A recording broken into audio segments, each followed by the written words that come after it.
दक्षिणामूर्तये मह्यं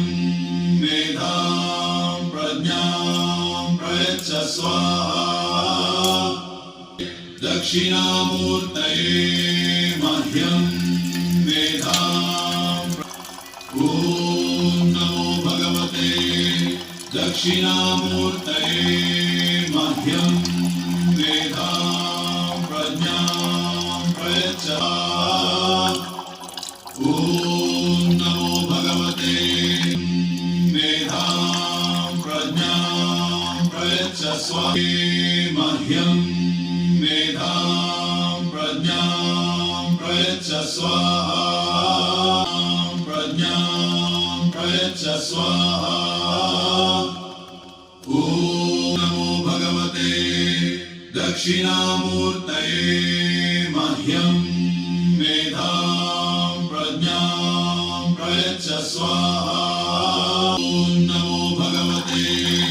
दक्षिणामूर्तये मह्यं मेधां प्रज्ञां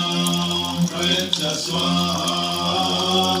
पदे चतुष्पदे विश्वं पुष्टं ग्रामे अस्मिन्ननातुरम् मृडालो रुद्रोतलो मयस्कृति क्षयद्वीराय नमसा विधेमते यच्चञ्चयोश्च मनुरायजे पिता तदश्याम तव रुद्रः प्रणीतो मानो महान्तमुतमानो अर्भकं मान उक्षन्तमुतमान उक्षितम् मानो वदेः पितरं मोदमातरं प्रियामानस्तनुवो रुद्ररीरिषः मानस्तोकेतनये मान आयुष्मानो घोषुमानो अश्वेषुरीरिषः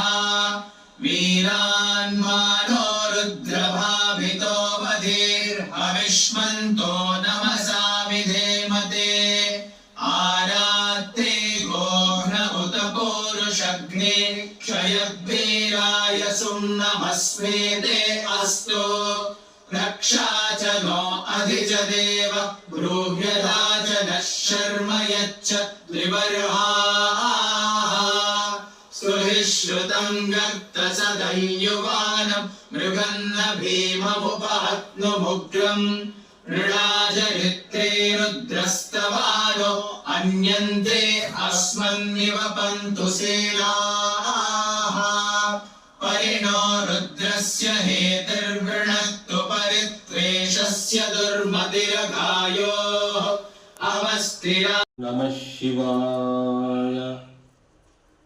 ॐ शिवाय नमः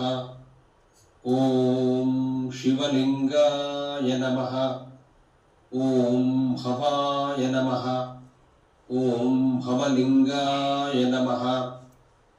ॐ सर्वाय नमः ॐ सर्वलिंगाय नमः ॐ शर्वाय नमः ॐ शर्वलिंगाय नमः ॐ शंभवे नमः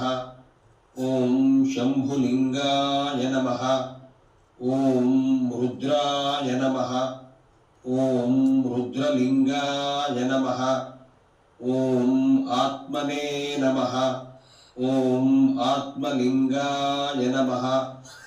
ॐ परमाय नमः ॐ परमलिंगाय नमः ॐ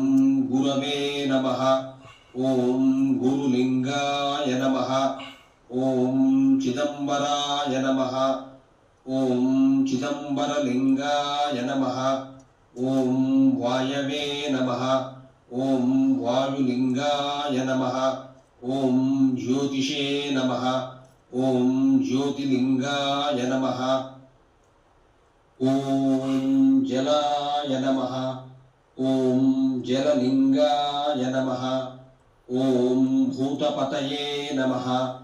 ॐ भूलिंगाय नमः ॐ स्फटिकाय नमः ॐ स्फटिकलिंगाय नमः ॐ सैकताय नमः ॐ सैकतलिंगाय नमः वा सर्वमेतत् क्षमस्व जय जय करुणाब्धे श्रीमहादेव शम्भो ॐ करचरणकृतं वा कायजं कर्मजं वा श्रवणनयनजं वा मानसं वापराधम् अस्तु भगवन् विश्वेश्वराय महादेवाय त्र्यम्बकाय त्रिपुरान्तकाय त्रिकाल